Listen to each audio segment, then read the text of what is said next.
माँ का दिन ही नहीं, अपने बच्चों के भविष्य निर्धारण का दिन है। माँ के गर्भ के 6 महीने या 9 महीने और पूरी जिंदगी एक बराबर एक तरफ, उसके बाद शुरुआती 5 साल एक तरफ और पूरी जिंदगी एक तरफ। माँ चाहे तो 5 साल में वो बना दे तो पूरी दुनिया एक तरफ ना बना सके। तो आज हर माँ चाहती है कि मेरा बच्चा कामयाब हो, मेरा बच्चा महान बने। तो उसके लिए एक माँ को क्या करना चाहिए, आज मैं यही आपके सामने व्यक्त करने का प्रयास करूंगा। और आज आशा है आप ध्यानपूर्वक मुझे सुनेंगे और आपका थोड़ा सा सहयोग मुझे चाहिए, आपके बच्चे महान बनेंगे। तो सबसे पहली चीज, मातृ देवो भव। हमारे वेद भी कहते हैं माँ भगवान है, माँ देवी है, माँ ही सब कुछ है, सबसे ऊपर माँ का नंबर आता है। 3 ही व्यक्ति हैं जो किसी भी बच्चे का भविष्य बनाते हैं, उनमें भी सबसे पहले माँ है, माता पिता और गुरु। तो सबसे पहले माँ को करना क्या है कि हमारा बच्चा जो हम चाहते हैं कि महान बने, कामयाब बने, पहली चीज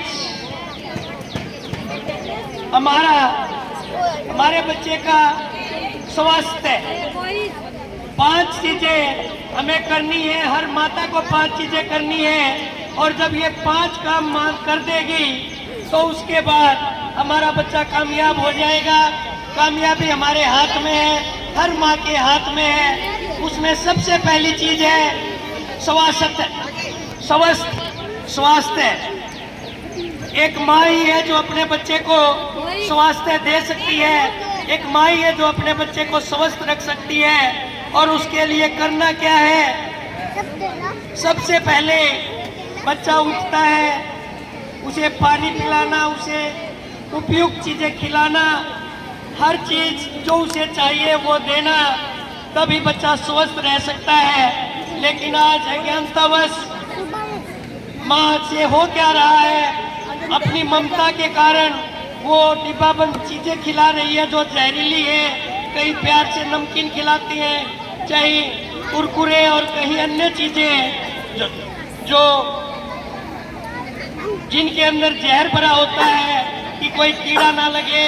और तब हम अपनी ममता में, अपने प्यार से उन्हें ये चीजें खिलाते हैं, खुद ही अपने बच्चों को स्वस्थ रखने के स्थान पर उन्हें बीमारी दे रहे हैं। तो आज से मैं उम्मीद रखता हूँ, आप सबसे उम्मीद करता हूँ कि कोई भी अपने बच्चे को तली हुई चीज, कोई डिब्बाबंद चीज वो ना दे, ताकि हम स्वस्थ रह सके, हमारे बच्चे स्वस्थ रह सके। और उसके बाद दूसरी चीज आती है वस्त्र। दूसरी चीज आती है वस्त्र। हम अपने बच्चों को जब कपड़े पहनाते हैं, एक माँ का दायित्व है कि रोज अपने बच्चों को कपड़े धुले हुए प्रेस करके और बिल्कुल ऐसे चमकदार पहनाए। ये सिर्फ वस्त्र ही नहीं, उन बच्चों को ऊर्जा देने वाली चीज है। जो माँ अपने बच्चों को साफ सुथरे कपड़े पहनाती है, समय के अनुसार कपड़े पहनाती है, स्कूल में आते हैं तो स्कूल की ड्रेस, कहीं शादी में जाते हैं तो बिल्कुल शादी की ड्रेस, चेहरे को देखते ही उन्हें चमकते हुए नजर आते हैं। तो दूसरी चीज, जब वस्त्र पहनते हैं बच्चे तो अपने आप उनके चेहरे पर खुशी झलकती है, अंदर से उन्हें ऊर्जा मिलती है, ताकत मिलती है और वो खुश रहते हैं। तो दूसरी चीज स्वास्थ्य के बाद आती है वस्त्र। हर माता अपने बच्चे को प्रॉपर ड्रेस में स्कूल में भेजे, कहीं भी भेजे, लेकिन प्रॉपर ड्रेस में हो। और उसके बाद तीसरी चीज आती है वॉक, यानी कि बोलना। अगर हम अच्छे बोलते हैं तो हमारे बच्चे अच्छे बोलते हैं, अगर माता गाली देती है तो बच्चा भी गाली देना सीख जाता है। इसलिए तीसरी चीज जो हम चाहते हैं कि हम अपने बच्चों को दें, वो हमारे बोलने की कला है। सबसे पहले जब बच्चा स्वस्थ हो गया, उसके बाद वो देखने में उसके कपड़े, उसका चेहरा ऊपर से नीचे तक जब देखते हैं तो माँ की छवि झलकती है बच्चों के कपड़ों में से। और तीसरा, जब वो बोलता है हमेशा स्वयं प्यार से बोले, प्रशंसा करते हुए बोले, तो बच्चा भी यही सीख जाता है। तो तीसरी चीज जो हमें जरूरत है अपने बच्चे को सिखाने की, यानी बच्चे का तो नाम है खुद भी सीखने की, वो है बोलना। हम प्यार से बोलना सीखें, प्रशंसा करते हुए बोलना सीखें और सच्चाई के साथ बोलना सीखें।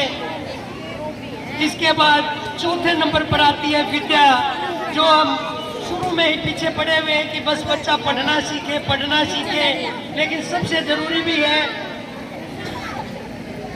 पढ़ाई। लेकिन पढ़ाई के साथ साथ जब ये तीन चीजें आ जाती है तो पढ़ाई आसानी से आती है। जब बच्चा बोलना सीख जाता है, इज्जत देनी सीख जाता है, जब बच्चा अच्छे कपड़े पहनता है, अंदर से खुशी आती है, और बच्चा जब स्वस्थ होता है तो फिर विद्या भी अपने आप आती है। छोटा सा बच्चा भागकर बिजली को भी हाथ लगा देता है, छोटा सा बच्चा अग्नि को भी हाथ लगा देता है, क्योंकि उसे ज्ञान नहीं है, उसके पास विद्या नहीं है। लेकिन जैसे जैसे उसके पास विद्या आ जाती है तो उसे ज्ञान हो जाता है, फिर वो बिजली के हाथ नहीं लगाता, वो फिर आग से बचता है और जो हानिकारक चीजें उनसे बचता है। और जब ये चारों चीजें आ जाए तो उसके बाद विनय, नरमी, विनम्रता अपने आप आ जाती है।